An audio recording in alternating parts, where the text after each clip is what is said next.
اعوذ باللہ من الشیطان الرجیم بسم اللہ الرحمن الرحیم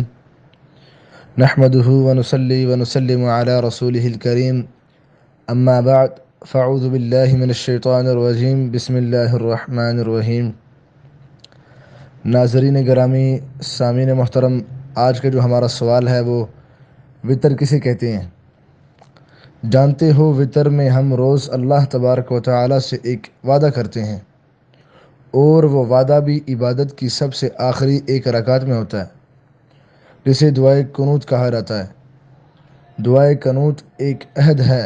اللہ سبحانہ و تعالی کے ساتھ، ایک معاہدہ ہے، ایک وعدہ ہے۔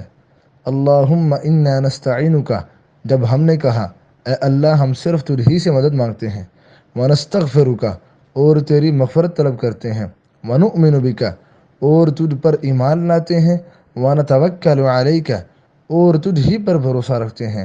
ونثنی الیک الخیر، اور تیری ہی اچھی تعریف کرتے ہیں، ونشکرک، اور ہم الہی تیرا شکر ادا کرتے ہیں، ولا نکفرک،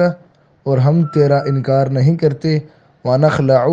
اور ہم الگ کرتے ہیں، ونترک من یفجرک، اور ہم چھوڑ دیتے ہیں اس کو جو تیری نافرمانی کرے۔ اللہم ایاک نعبد، اے اللہ ہم خاص تیری ہی عبادت کرتے ہیں، وَلَکَ نُصَلِّی، اور تیرے لیے نماز پڑھتے ہیں، وَنَسْجُدُ، اور ہم تجھے سجدے کرتے ہیں، وَإِلَيْكَ نَسْعَىٰ، اور ہم تیری طرف دوڑ کر آتے ہیں، وَنَحْفِدُ، اور ہم تیری خدمت میں حاضر ہوتے ہیں، وَنَرْجُو رَحْمَتَكَ، اے پروردگار ہم تیری رحمت کی امید رکھتے ہیں، وَنَخْشَىٰ عَذَابَكَ،